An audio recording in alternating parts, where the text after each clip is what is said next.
பிரியமாய் அழைக்கப்பட்டிருக்கக்கூடிய சகோதர சகோதரிகள் யாவருக்கும் பிதாவாகிய யாவே கடவுளாலும் ஆண்டவர் இயேசு கிறிஸ்துவினாலும் கிருபையும் சமாதானமும் உண்டாவதாக என்ற வாழ்த்துக்களை கூறிக்கொண்டு இயேசுவின் நாமத்தில் ஞானஸ்நானம் பெறலாமா என்ற தலைப்பை தான் பொதுவாக வைத்து சென்ற வகுப்பிலே நாம் இந்த கொர்நெலியுவின் திருமுழுக்கு என்ற ஒரு தலைப்பை நாம் தனியாக அமைத்து இதை 4 பகுதியாக நாம் பிரித்து நாம் ஆய்வு செய்கிறோம். ஆண்டவராகிய இயேசு கிறிஸ்து சொல்லும்போது பிதா குமாரன் பரிசுத்தாவின் நாமத்தினால் ஞானஸ்நானம் கொடுக்க வேண்டும் என்று அவர் கட்டளையிட்டு இருப்பதாகவும் அந்த கட்டளையை மீறி சீஷர்கள் கர்த்தராகிய இயேசு கிறிஸ்துவின் நாமத்தினால் ஞானஸ்நானம் கொடுத்தார்கள் என்று ஒரு வியாக்கியானம் சொல்லப்படுவதாக நாம் பார்க்கிறோம்.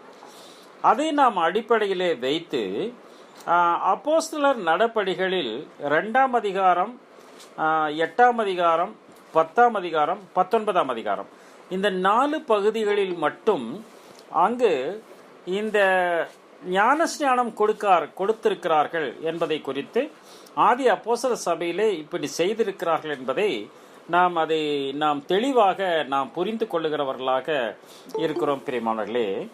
எனவே அதன் அடிப்படையில் என்ன பண்ணுறோம், இதை நம்ம ஆய்வுக்கு எடுத்துக்கிறோம். இது நம்ம ஆய்வுக்கு எடுத்துட்டு ஏன் இவங்க பிதா குமாரன் பரிசுத்தாவினால் நாமத்தினால் ஞானஸ்நானம் கொடுங்கள் என்று சொன்னால் அவர்கள் அப்படி செய்யாத படிக்கு அவர்கள் இயேசு கிறிஸ்துவின் நாமத்தினால் ஞானஸ்நானம், கர்த்தராகிய இயேசுவின் நாமத்தினால் ஞானஸ்நானம், கர்த்தருடைய நாமத்தினால் ஞானஸ்நானம், கர்த்தராகிய இயேசுவின் நாமத்தினால் ஞானஸ்நானம் என்று அங்கு வசனங்கள் போடப்பட்டிருக்கிறத மாறி மாறி போடப்பட்டிருக்கிறதாக பார்க்கிறோம். கர்த்தராகிய இயேசு கிறிஸ்துவின் நாமத்தினால் ஞானஸ்நானம் என்று போடாதபடிக்கு அங்கு இயேசு கிறிஸ்துவின் நாமம் என்று சொல்லுகிறார்கள், கர்த்தராகிய இயேசுவின் நாமம்ங்கிறாங்க. கர்த்தராகிய இயேசுவின் நாமம் போது அந்த கர்த்தருங்கிறதுக்கு நம்ம ஆண்டவர் என்று தான் நாம் சொல்ல வேண்டும். ஏன்னா இந்த நேம் ஆஃப் லார்ட் ஜீசஸ் அப்படின்னு அந்த இந்த நேம் ஆஃப் காட் ஜீசஸ் அப்படின்னா நாம கடவுளுடைய நாமமாகிய கிறிஸ்துவின் நாமத்தில் என்று நாம் ஒருவேளை எண்ணம் எடுத்துக்கொள்ளுகிறவர்களாக இருக்கலாம். ஆனால் அப்படி இல்லாத படிக்கு இது ஆண்டவருடைய நாமத்தில், ஆண்டவராகிய இயேசுவின் அப்படின்ற வார்த்தையை படி. ஏன்னா அந்த குறியோஸ்ங்கிற வார்த்தையை தான் நம்ம நிறைய தடவை படிச்சிருக்கிறோம். அந்த குறியோஸ்ங்கிற வார்த்தையை தான் அந்த இடத்துல மையப்படுத்துறாங்க என்பதாக அந்த இடத்துல நம்ம பார்க்கிறோம்.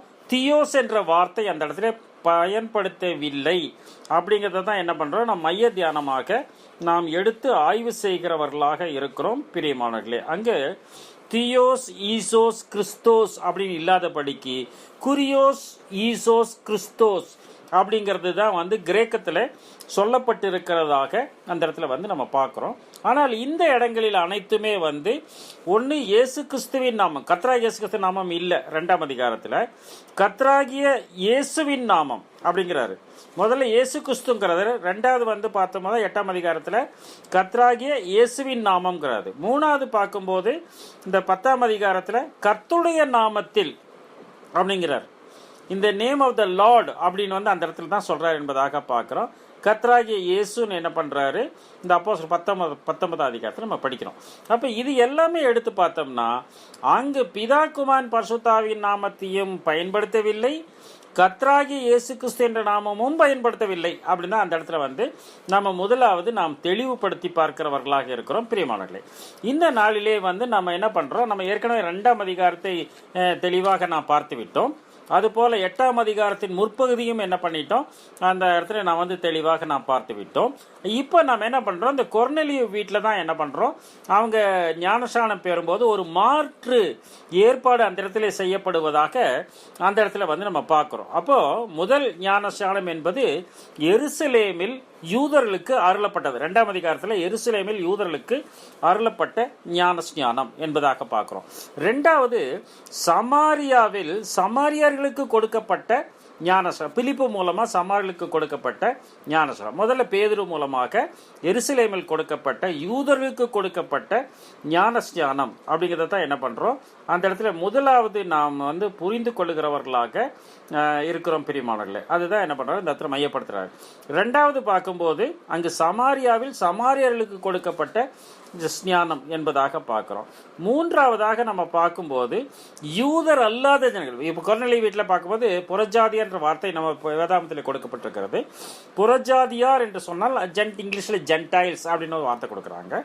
அப்போ அவங்கள பற்றி என்ன வியாக்கியானம் கொடுக்கப்படுதுன்னா, அவர்கள் புறஜாதி புறவினத்தார் என்ற வார்த்தைகள் வந்து கையாளப்பட்டிருந்தாலும் அதுக்கு வந்து என்ன பண்ணாங்க, யூதர் அல்லாதவர்கள் என்பதுதான் அந்த இடத்துல வந்து அது பொருளாக இருக்கிறது என்பதாக அந்த இடத்துல வந்து நம்ம பார்க்குறோம். விக்கிரக ஆராதனைக்காரர் அப்படிலாம் சொல்லலை, யூதர் அல்லாதவர்கள் என்பதாக பார்க்குறோம். அப்போ யூதர் அல்லாதவர்களுக்கு அங்கு ஞானஸ்நானம் அவர் கொடுக்கிறார் என்பதை பார்க்குறோம். ஆனால் இந்த இடத்துல மட்டும் ஒரு வித்தியாசம் வந்து அந்த இடத்துல காணப்படுகிறது என்பதை பார்க்குறோம். மற்ற இடங்களில் அனைத்திலுமே பார்த்தோம்னா அவர்கள் வசனத்தை கேட்கிறார்கள், விசுவாசிக்கிறார்கள், அங்கு ஞானஸ்நானம் பெறுகிறார்கள், பரிசுத்தாவின் வரத்தை பெறுகிறார். இதுதான் சீக்வன்ஸு. இந்த சீக்வன்ஸ் படி தான் எல்லா இடத்துலையும் நடக்குது. மத்தேயு மன்னிக்கவும் அப்போஸ்தலர் 2ஆம் அதிகாரத்தில் வந்து நம்ம என்ன பார்க்குறோன்னு பார்த்தோம்னா, அங்கு அவர் மனம் திரும்புதல் பாவ மன்னிப்புக்குரிய காரியங்களை அங்கு பேதுரு பேசுகிறார். பேசும்போது ஞானஸ்நானம் பெறுகிறார்கள். ஞானஸ்நானம் பெற்றக்கூடிய விசுவாசிகள், விசுவாச வீட்டார், அவர்கள் ஞானஸ்நானம் பெற்றுக்கொள்ளுங்கள், அப்போது பரிசுத்தாவின் வரத்தை பெறுவீர்கள் அப்படின்னு ஞானஸ்நானத்துக்கு பின்புதான் பரிசுத்தாவின் வரம் அங்கு கொடுக்கப்படுகிறது என்பதாக அந்த இடத்துல பார்க்கிறோம். சமாரியாவிலும் அப்படித்தான் அவர்கள் அந்த வசனத்தை கேட்கிறார்கள். வசனத்தை கேட்ட பின்பு அங்கு என்ன நடக்குதுன்னு பார்த்தோம்னா, அங்கே வந்து அவர்கள் பரிசுத்தாவியை பெற்றுக்கொள்ள ஞானஸ்நானம் பெறுகிறார்கள். ஞானஸ்நானம் பெற்ற பின்பு பரிசுத்தாவி அவர்களுக்கு கொடுக்கப்படவில்லை என்பதாக பார்க்குறோம். அதில் படிங்க 8ஆம் அதிகாரம் 12ஆம் வசனம் படிங்க. அப்போஸ்தலர் நடபடிகள் 8ஆம் அதிகாரம் 12ஆம் வசனம். 8:12 ராஜ்யத்துக்கும் இயேசு கிறிஸ்துவினுடைய நாமத்துக்கும் ஏற்றவைகளை குறித்து பிலிப்பு பிரசங்கித்தார். பிலிப்போட பிரசங்கம் பாருங்க, தேவனுடைய ராஜ்யம் இயேசு கிறிஸ்துவின் நாமத்துக்கு. என்ன, இயேசு கிறிஸ்துவின் நாமம் என்பது இயேசு கிறிஸ்து யார் என்று அவர்களுக்கு தெரியாது. அதனால இறையரசை பற்றி இறையரசும் தெரியாது. அப்ப இயேசு கிறிஸ்து வரலன்னா இறையரசை பற்றி தெரியாது.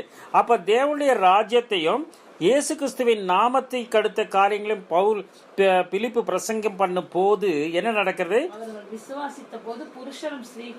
பாத்தீங்களா? அப்ப அந்த விசுவாசம் முதல்ல பார்த்தோம்னா, அப்போ 2ஆம் அதிகாரத்தில் அந்த விசுவாசம் வருகிறது. அந்த விசுவாசம் வந்த பின்புதான் அவர் என்ன பண்றாரு, அவங்க கேட்கிறாங்க, நாங்கள் இருதயம் குத்தப்பட்டவர்களாக நாங்க என்ன செய்யணும்னு கேட்கிறாங்க. அப்ப அதே மாதிரி இவங்க என்ன பண்றாங்க, அவர்கள் விசுவாசித்த போது என்ன பண்றார்கள், அவர்களுக்கு ஞானஸ்நானம் வழங்கப்படுகிறது என்பதாக பார்க்கிறோம். அப்போ படிச்சிட்டீங்களா? படிங்க, 14 படிங்க. சமாரியர் தேவ வசனத்தை ஏற்றுக்கொண்டதை எருசலேமில் உள்ள அப்போஸ்தலர்கள் கேள்விப்பட்டு போதுங்க. அப்ப தேவ வசனத்தை ஏற்றுக்கொண்டது அப்படின்னா எதை நம்ம கேட்கணும்னு பார்த்தோம்னா, தேவ வசனத்தை, வேர்ட் ஆஃப் காட்ங்கிற வார்த்தையை வந்து கேட்டுதான் அவங்க விசுவாசிக்கிறாங்க. புரியுதுங்களா? அப்போ வார்த்தையை கேட்டு எதை விசுவாசிதான் நம்ம பின்னாடி பார்க்க போறோம். அப்போ வார்த்தையை கேட்டவர்கள் விசுவாசிக்கும் போது புருஷரும் ஸ்திரீயும் ஞானஸ்நானம் பெற்றிருக்கிறாங்க. ஆனால் அவங்க பரிசுத்தாவி பெறாதனால என்ன பண்ணிட்டாங்க, அங்கே எருசலேமிலிருந்து யோவானையும் பேதுருவையும் அனுப்புகிறாங்க. யோவானும் பேதுரு வந்து ஜெபம் பண்ணி அவங்க மேலே கையில் வைக்கும்போது பரிசுத்தாவின் வரத்தை அவர்கள் பெற்றுக்கோ. அப்படின்னா இந்த சீக்வன்ஸ் அந்த இடத்துல நம்ம கரெக்டாக வருது. பரிசுத்த ஞானஸ்நானம் பெறுகிறார்கள், பரிசுத்தாவியை பெற்றுக்கொள்கிறார்கள்.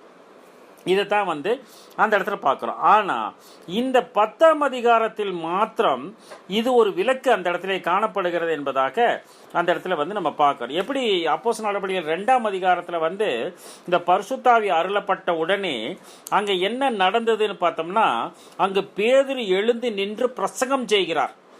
யாருக்கு பிரசங்கம் செய்கிறார் அப்படின்னு வந்து நம்ம பார்த்தோம்னா, அதில் படிங்க, அப்போஸ்தலர் 2ஆம் அதிகாரம் 5ஆம் வசனம் படிங்க.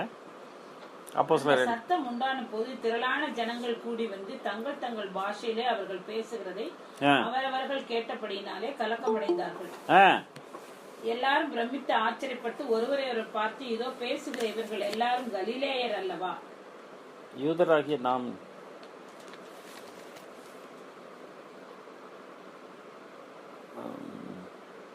கிரேத்தரும் அரபியரும் இல்ல இல்ல இல்ல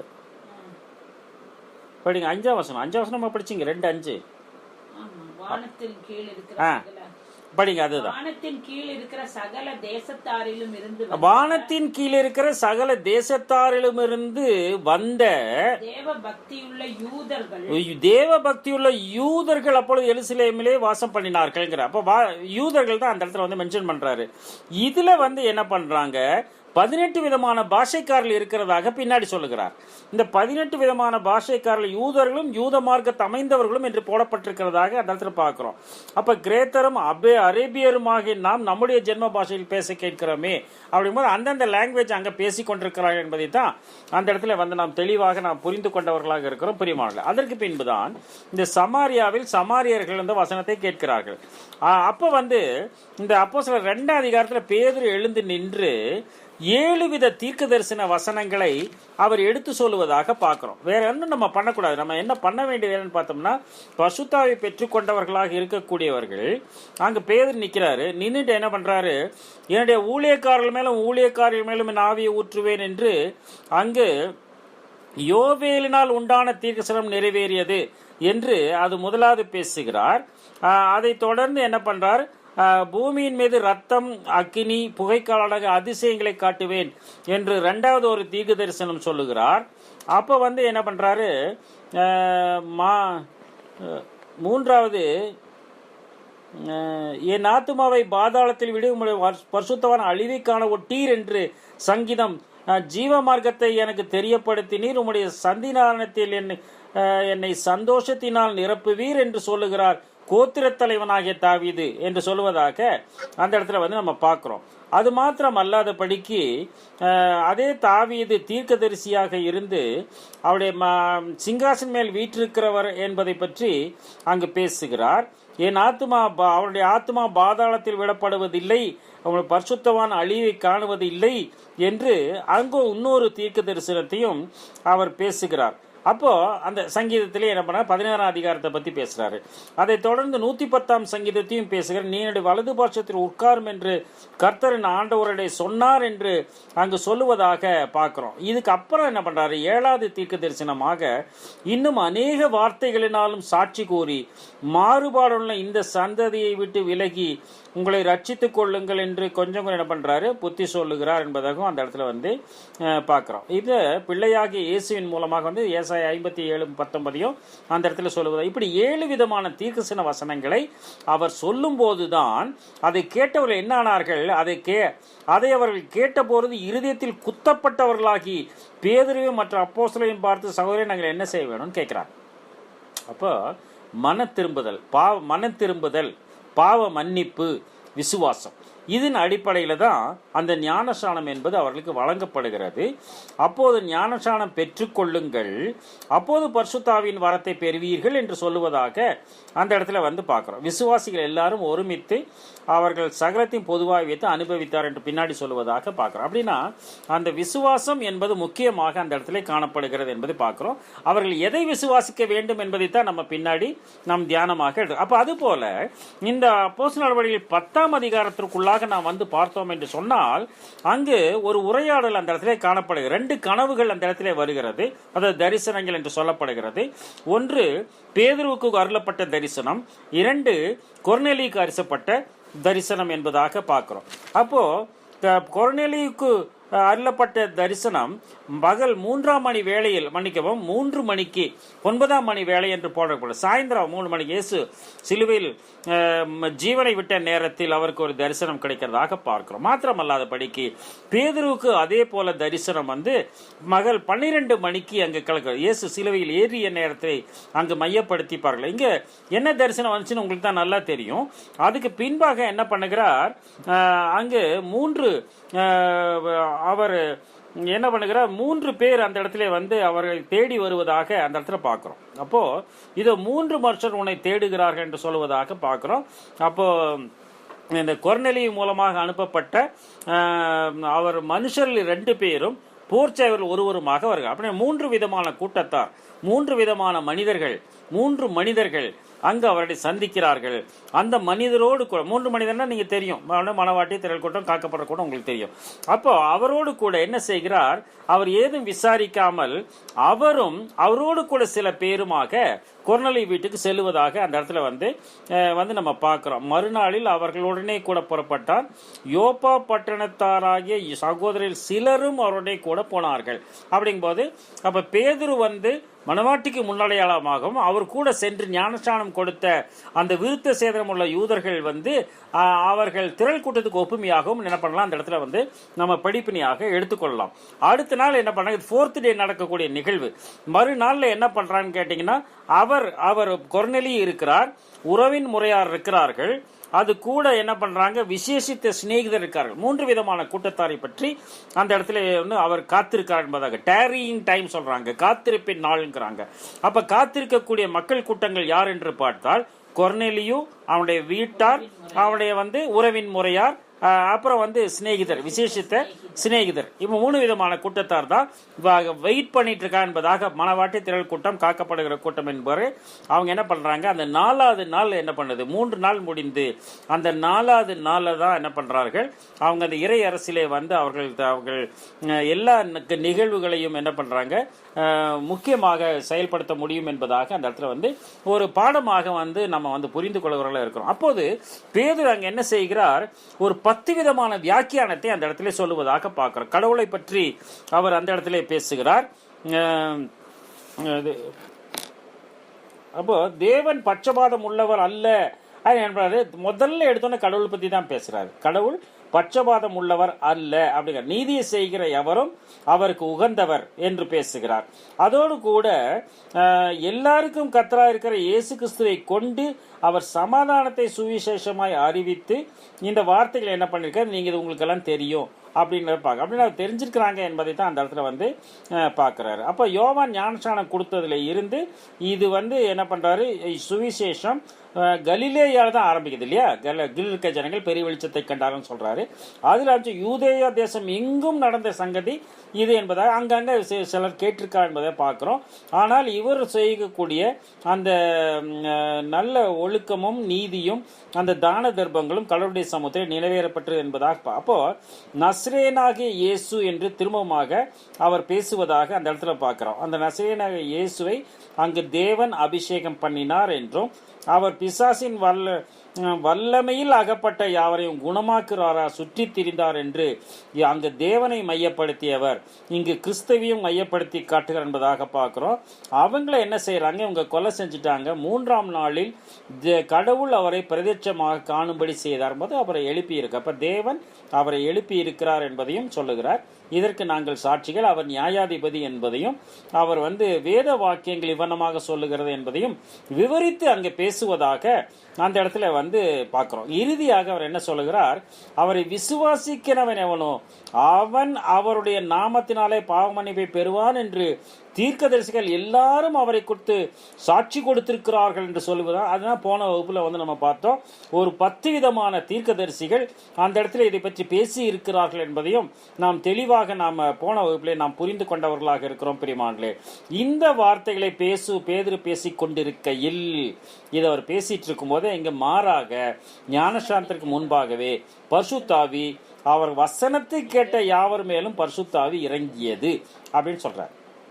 அப்போ இந்த இடத்துல ஏன் வசனத்தை கேட்ட யாவர் மேலும் பரிசுத்தாவி இறங்கியது அப்படின்னு நம்ம வந்து கேட்டோம்னா, ஞானஸ்நானத்துக்கு அப்புறம் தானே பரிசுத்தாவி இறங்கணும், இங்க அப்படி நடக்கலையே.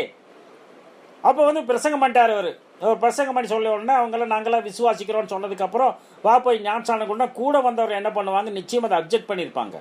ஏன் அப்ஜெக்ட் பண்ணிருப்பாங்க, கூட வந்தவங்களாம் யூதர்கள், அவங்க அப்ஜெக்ட் பண்ணியிருப்பாங்க. ஏன்னா அவங்க என்ன சொல்றாங்க பாருங்க,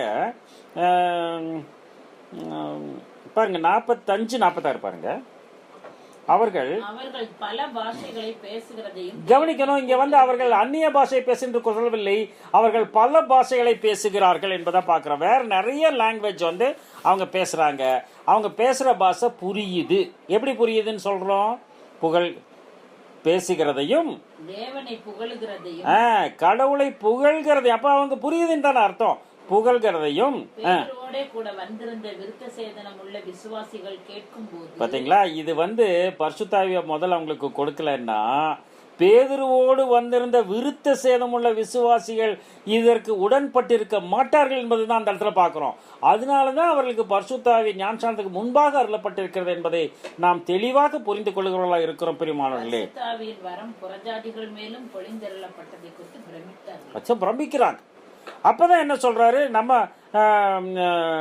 நம்மை போல பரிசுத்தாவியை பெற்று இவர்களுக்கு ஞானஸ்நானம் பெறாதபடிக்கு விலக்கலாமா? அப்படியே ஞானஸ்நானம் என்பது அறிவார்ந்த ரீதியாக விசுவாசத்தினாலே இந்த காரியங்களை ஏற்றுக்கொள்ளக்கூடும் போது எடுக்கக்கூடியதான் என்பதா? அப்படின்னா ஒரு குறிப்பிட்ட வயது அது கண்டிப்பாக வரும். ஏதோ சொல்றாங்க, இவங்க சொல்றாங்க, அண்ணன் தம்பி சொல்றான், அக்கா சொல்றா, தாத்தா சொல்றா, பாட்டி சொல்றாங்கன்னு எடுக்கிறது அல்ல. அது ஒரு எமோஷனல் எடுக்கிறது அல்ல. இது முழுமையாக அறிந்து கொண்டு எடுக்கக்கூடியதாக இருக்கிறது என்பதை சொல்லும் போது, அப்ப கர்த்தருடைய நாமத்தினை ஞானஸ்நானம் கொடுக்கும்படி அவர்களுக்கு கட்டளையிட்டார் என்று அந்த இடத்துல வந்து முடிக்கிறதாக அந்த இடத்துல வந்து பார்க்கிறோம். புரியுதுங்களா? அப்போ அதனால தான் இங்கே அந்த பரிசுத்தாவி என்பது ஞானஸ்நானத்துக்கு முன்பே கொடுக்கப்பட்டிருக்கிறது என்பதாக அந்த இடத்துல வந்து பார்க்கிறோம். அப்போ ஒரு காரியத்தை தெளிவாக எழுதுகிறார். வசனத்தை கேட்டவர்கள், இந்த வார்த்தை பேசிக்கொண்டிருக்கையில் வசனத்தை கேட்டவர்கள் யாவர் மேலும் பரிசுத்தாவி இறங்கியதை பார்க்கிறோம். அப்படின்னா இயேசு கிறிஸ்துவின் மீது புறாவை போல் இறங்கியது, பேதுருவும் அப்போஸ்தலரும் கைகளை வைக்கும் போது இறங்கியது, இங்கு பேதுரு பேசும்போது வசனத்தை கேட்டவர்கள் மீது இறங்கியது என்பதாக அப்போஸ்தலர்கள் மீது அக்னிமயமான நாவுகள் போல பிரிந்திருக்கிற நாவுகள் போல, அப்படின்னா புறா மாதிரி, அப்புறம் அக்கினியை போல, அப்புறம் வசனத்தை கேட்டவர்கள் மீது கைகளை, அப்போஸ்தலர்கள் கைகளை வைக்கும் போது, ஏன்னா பிலிப்பு கைகளை வச்சுருந்தா வந்திருக்கணும் இல்லையா? அவர் வைக்கலையே. அப்போ அந்த இடத்துல மூத்த சகோதரர்களாக இருக்கக்கூடியவர்கள் வந்துதான் கையை வைக்கும் போது தான் அந்த பரிசுத்தாவி அருளப்பட்டது என்பதாக அந்த இடத்துல வந்து பார்க்குறோம். மற்றபடி அப்போஸ்தலர்கள் கைகளை வைக்கும் போது பரிசுத்தாவி பெற்றுக்கொண்டதை சீமோன் கண்ட போதுங்கிற அந்த இடத்துல பார்க்குறாரு. அப்படின்னு மற்ற யாருக்கு அந்த அதிகாரம் இல்லைங்கிறது தான் என்ன பண்ணுறோம், அதில் நாம் தெளிவாக புரிந்து கொண்டோம். அப்படின்னா வசனத்தை கேட்டவர்கள் மீது பரிசுத்தாவி இறங்கும் என்பது தான் இறுதியிலே நமக்கு சுட்டி காட்டுகிறார் என்பதை வந்து பார்க்குறோம். படிங்க எபேசியர் 1:13. எபேசியர் 1:13.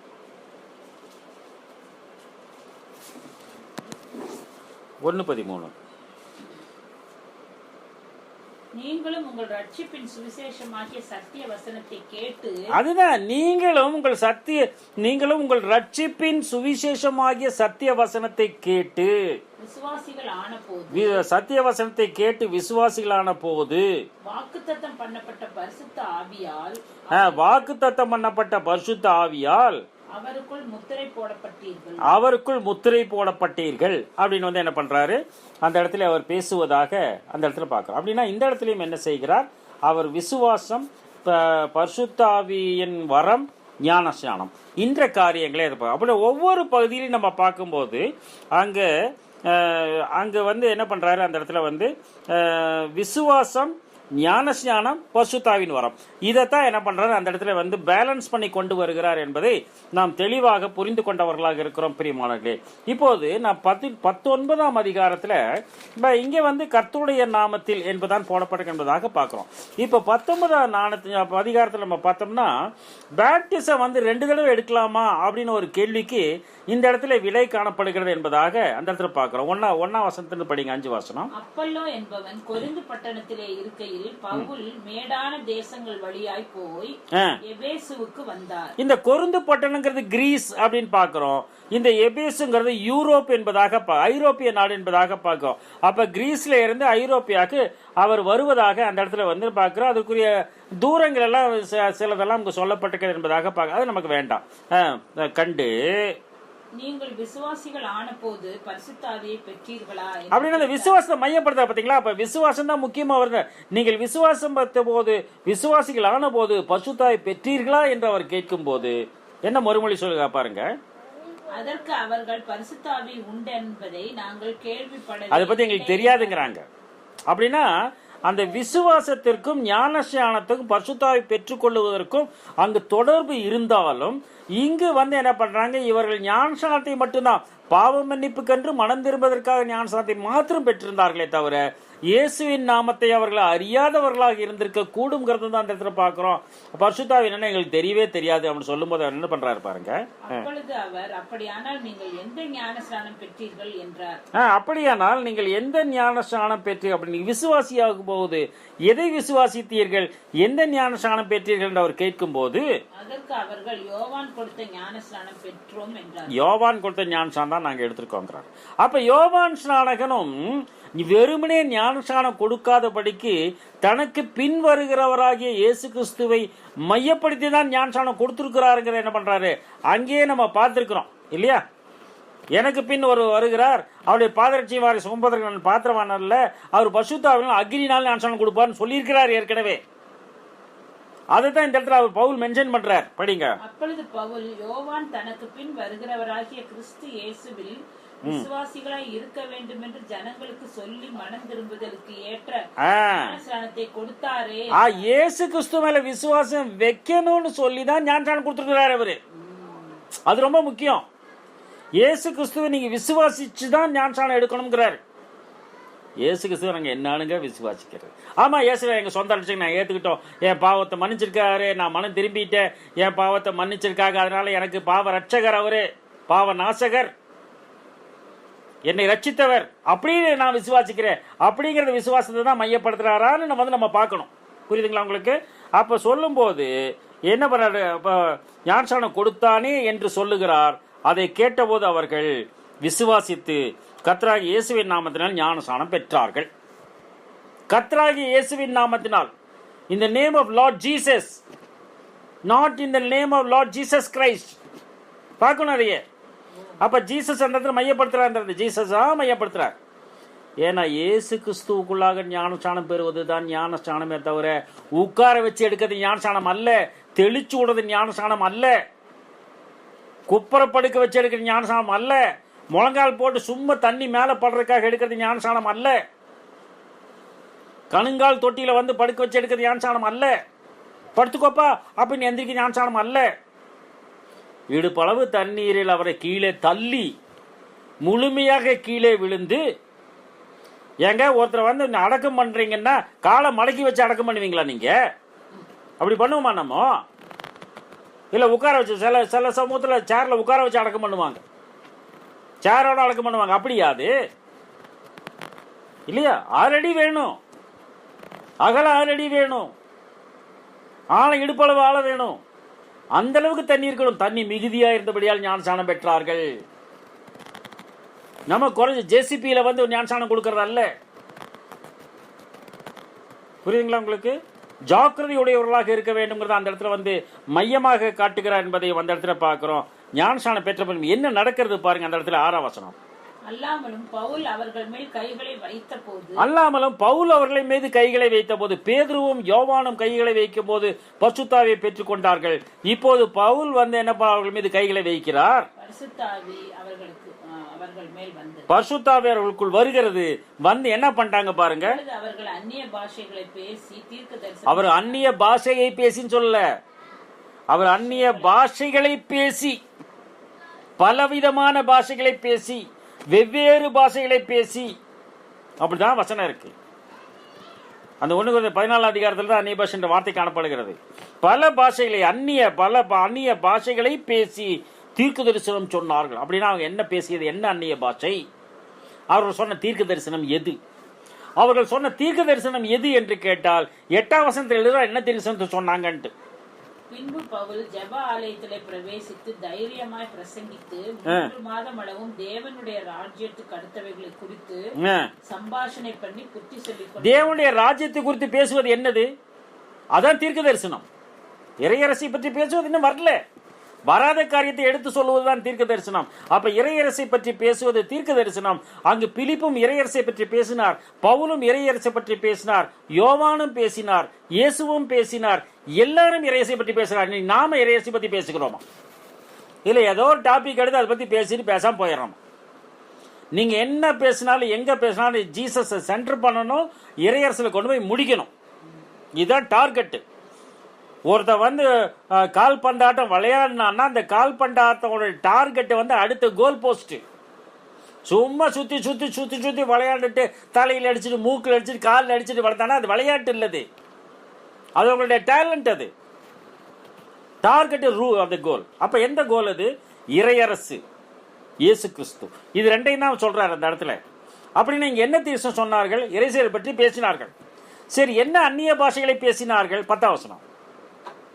2 வருஷ காலம் இப்படி நடந்ததினாலே ஆசியாவில் குடியிருந்த யூதரும் கிரேக்கருமாகிய எல்லாரும் கர்த்தராகிய இயேசுவின் வசனத்தை கேட்டார்கள். கர்த்தராகிய இயேசு கிறிஸ்துவின் வசனத்தை யார் கேட்டார்கள்? யூதரும் கிரேக்கர்கள் கேட்டார்கள்.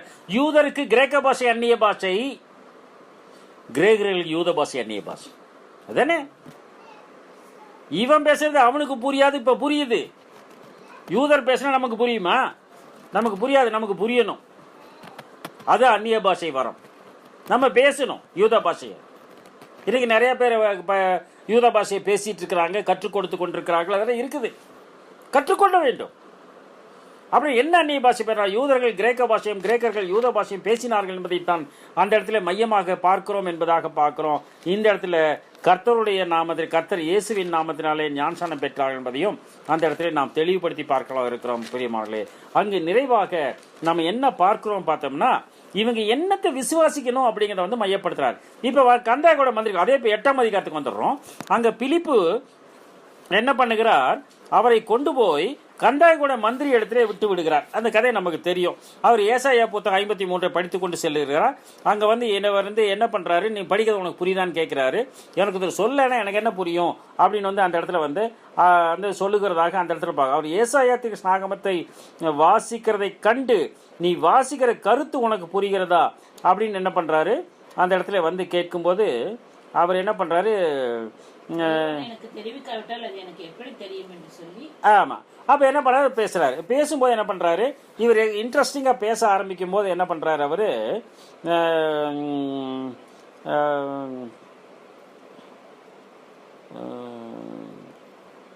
பாருங்க, அவருடைய பூமியிலிருந்து எடுபட்டு அவருடைய ஜீவன் பூமியிலிருந்து எடுபட்டு போயிற்று.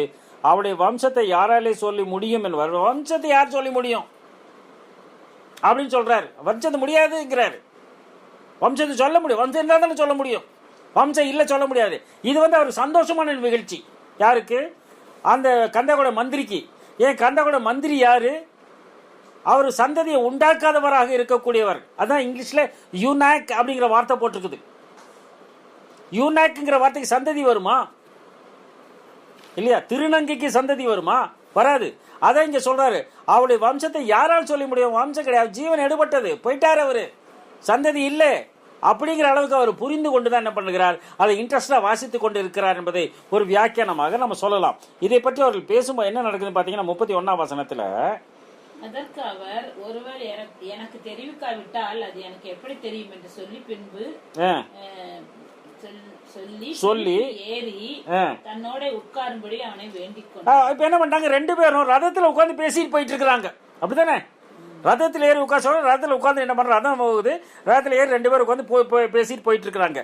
பேசிட்டு போகும்போது அங்க படிங்க 36ஆம் வசனம் படிங்க. இவ்விதமாய் அவர்கள் வழி நடந்து போகையில், எப்படி இவ்விதமா ஒரு ரதத்தில் போயிலாம் இருந்திருக்கணும். அங்க அப்படித்தானே இருந்திருக்கணும். ரதத்தில் ஏறிட்டாரு. ரதத்தில் ஏறிட்டு போயிட்டு இருக்கும்போது என்ன சொல்ற? இவ்வண்ணமாக அவர்கள் வழி நடந்து போகையில் அப்படிங்கிறாரு, தண்ணீர் உள்ள ஒரு இடத்திற்கு வந்தார்கள். அப்பொழுது மந்திரி, இதோ தண்ணீர் இருக்கிறதே, நான் ஞானஸ்நானம் பெறுவதற்கு தடை என்னங்க கேட்கிறார். ஏன் வழி நடந்து போகையில்ங்கிற? அப்படின்னா ரதத்தில் ஏறினாங்களே, ரதம் என்னாச்சு? ரதம் என்னது பிரேக் டவுன் ஆயிருக்குங்க, நின்று போச்சு, நடந்து போறாங்க சொல்லலாம் நம்ம. ஆனா 38ஆம் வசனம் பாருங்க, ரதத்தை நிறுத்த சொன்னார். அப்போது பிலிப்பும் மந்திரியும் இருவரும் தண்ணீர் இறங்கினார். ரதத்தை நிறுத்த சொன்னார். ரதத்தில் ஏறினார்கள், இப்போது வழி நடந்து போகிறார்கள், ரதத்தை நிறுத்த சொல்கிறார்கள், தண்ணீரில் இறங்குகிறார்கள். என்னங்க இது? ஒரே குழப்பமா இருக்குன்னா? குழப்பமே கிடையாது. நீங்க 2 பேரும் சைக்கிளில் டபுள்ஸ் போயிட்டு இருக்கீங்கன்னு வச்சுக்கோ. நீங்களும் உங்க நண்பரும் சைக்கிளில் டபுள்ஸ் போயிட்டு இருக்கிறீங்க. நீங்க இங்கிருந்து உங்க வீட்டுக்கு போறதுக்கு ஒரு 10 நிமிஷத்துல போயிருவீங்க. இன்ட்ரெஸ்ட் டாபிக் பேசிட்டு போறீங்க, இன்ட்ரெஸ்டான டாபிக் பேசுறீங்க. உடனே என்ன பண்ணிடுவீங்க? நீங்க 10 நிமிஷத்துல வீட்டுக்கு போனா இந்த இன்ட்ரெஸ்டான டாபிக் வந்து இன்னும் போயிடும். அது என்ன பண்ணிடுவீங்க? சைக்கிள் விட்டு இறங்கி 2 பேரும் சைக்கிளை தள்ளிட்டு அப்படியே வீட்டுக்கு 1/2 மணி நேரம் கழிச்சு போவீங்க. புரியுதா உங்களுக்கு? நடந்து போவீங்க. இப்ப எனக்கு ரதத்துல ஏறி போயிட்டு இருக்கும் போது டாபிக் ரொம்ப இன்ட்ரெஸ்டா இருந்தாலும் ரதத்தை விட்டு 2 பேர் இறங்கிட்டாங்க. 2 பேர் இறங்கி அப்படியே இந்த வழி நடந்து பேசிக்கிட்டே போறாங்க. ஏன்னா ரதத்தை ஓட்டுற கான்சன்ட்ரேஷன் யாருக்கோ போயிடுது. பேசிட்டே போகும்போது தண்ணீர் உள்ள ஒரு இடத்தை கண்டு என்ன பண்றாங்க? அப்ப ரதத்தை நிறுத்த சொல்லி, அப்ப ஞானஸ்நானம் கொடுத்துட்டு கரையேற்ப கர்த்தருடைய ஆவி அவர்களை கொண்டு போய் விட்டது. அப்ப ஞானஸ்நானம், இவர் விசுவாசிக்கிறார், ஞானஸ்நானம் பெறுகிறார், கர்த்தருடைய ஆவி அவரை கொண்டு போய் விட்டார். அப்படின்னா விசுவாசம், ஞானஸ்நானம், பரிசுத்தாவி. இது மூணு என்ன பண்ணுகிறார், அந்த 2ஆம் அதிகாரத்திலும் 8ஆம் அதிகாரத்திலும் 10ஆம் அதிகாரத்திலும் 19ஆம் அதிகாரத்திலும் இந்த 8ஆம் அதிகாரத்தின் பின்பகுதியிலும் காணப்படுகிறது. விசுவாசமும் ஞானஸ்நானமும். அப்படி என்று சொன்னால் எதை விசுவாசிக்க வேண்டும் என்பதைத்தான் இந்த இடத்திலே மையமாக காட்டுகிறார் என்பதை பார்க்கிறோம்.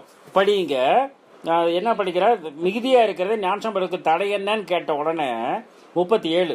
அதற்கு பிலிப்பு, நீர் முழு இருதயத்தோடும் விசுவாசித்தால் தடை இல்லை என்றார். நீ முழு இதயத்தோடும் விசுவாசித்தால் தடை இல்லை அப்படின்னு என்ன பண்றாரு, அந்த முழு இருதயத்தோடு விசுவாசித்தார் என்று இவர் எனக்கு பாவ மன்னிப்பு கொடுக்கிறவரு, இவருடைய ரட்சகரு, சொந்த ரட்சகரு அப்படின்னு விசுவாசிக்கணுமா? அப்படி இல்லை. என்ன சொல்றாரு, முழு இருதயத்தோடு விசுவாசித்தால் நீ என்ன பண்ணுவார், தடை இல்லைன்னு சொன்ன உடனே அப்பொழுது அவர் இயேசு கிறிஸ்துவை தேவனுடைய குமாரன் என்று விசுவாசிக்கிறேன். என்ன சொல்றாரு பாருங்க, இயேசு கிறிஸ்துவை தேவனுடைய குமாரன் என்று விசுவாசிக்கிறேன் சொன்ன பின்புதான் அவருக்கு ஞானஸ்நானம் வழங்கப்படும். புரியுதுங்களா? இயேசு கிறிஸ்து தேவனுடைய குமாரன் விசுவாசிக்கிறாரு, அப்பதான் ஞானஸ்நானம் கொடுத்தாரு. இயேசு கிறிஸ்து முக்கடவுளில் ஒருவன் கொண்டா ஞானஸ்நானம் தவறு. இயேசுவே பிதான்னு சொல்லுச்சுன்னா ஞானஸ்நானம் தவறு. இயேசுதான் கடவுள்னு சொல்லுச்சுன்னா ஞானஸ்நானம் தவறு. பிதா தான் குமாரனா அவதரித்தார்னு சொல்லுச்சுன்னா, அவதார புருஷன் சொல்லுச்சுன்னா ஞானஸ்நானம் தவறு. அதனாலதான் ஜீசஸ் சொல்லும் போது பிதா குமாரன், பிதா அறிந்து கொள்ள வேண்டும், நாம் இவர் பிதாவின் குமாரன் என்று அறிந்து கொள்ள வேண்டும். அப்போதுதான் அந்த ஞானஸ்நானம் செல்லுபடியாகும் என்பதை அந்த இடத்துல நமக்கு தெளிவுபடுத்தி காட்டுகிறார் என்பதை நாம் தெளிவாக நாம் புரிந்து கொள்கிறவர்களாக இருக்கிறோம் பிரியமானவர்களே. எனவே நாமும் நம்முடைய விசுவாசத்தை எப்படி வர்த்திக்க செய்ய வேண்டும் என்று கேட்டால் இயேசு கிறிஸ்து தேவனுடைய குமாரன் என்று விசுவாசிக்க வேண்டும். அப்படிதான் கந்தாயோட மந்திரி விசுவாசித்தார். அவர் சந்ததி இல்லாமலாக இருந்தவராக இருந்தாலும் அங்கு எத்தியோப்பியா முழுவதுமாக கிறிஸ்தவ நாடகம் மாற்றப்பட்டது என்பதா பார்க்கிறோம், வரலாற்றில் பார்க்கிறோம். I am the lion of Jew, last king of Jew அப்படின்னு எயில் சலாசிங்கிற ஒரு ராஜா அங்கு வாழ்ந்தார் என்பதை. இங்க இந்திரா காந்தி ஆட்சி பண்ணிட்டு இருக்கும் போது 1988 89 அங்க எயில் சலாசிங்கிறவர், நீங்க இதுல போய் சர்ச் பண்ணி பார்த்தா கிடைக்கும். அப்பெல்லாம் புக்ல இருந்தது, நேஷனல் ஜியோகிராபிக் புக்ல இருந்தது, எப்பெல்லாம் கிடையாது. இப்போ நேஷனல் ஜியோகிராபிக் புக்ல தான் அது போட்டிருந்துச்சு. நல்ல ஃபேரா இருக்கக்கூடிய ஒரு ராஜா. ஐ am the king, I am the lion of Jew, you the ராஜ சிங்கமாக நான் இருந்தேன் என்பது. லாஸ்ட் கிங் ஆஃப் ஜூ, கடைசி அரசு அப்படின்னு அந்த இடத்துல அவர் பேசியதாக அங்க அந்த நேஷனல் ஜியோகிராபிக் புக்ல போட்டிருந்துச்சு. அன்னைக்கு போட்டிருந்த புக்கெல்லாம் இப்போ இருக்குதா மாதிரி தெரியாது. புரியுதுங்களா உங்களுக்கு? அப்போ எத்தியோப்பியர்கள் அவருடைய சந்ததியாக மாற்றப்பட்டார்கள் என்பதுதான் உண்மை என்பதாக அந்த இடத்துல பார்க்கிறோம் பிரியமானவர்களே. எனவே இந்த பாடத்தோடைய சாராம்சமும் கடைசி நிறைவு பகுதியும் கர்த்தருக்கு சித்தமானால் அடுத்த வகுப்பிலே நாம் நிறைவு செய்யலாம். பிதாவாகிய யாவே கடவுள் ஆண்டவர் இயேசு கிறிஸ்து வழியாக இந்த வார்த்தைகளையும் ஆசீர்வதிப்பாராக.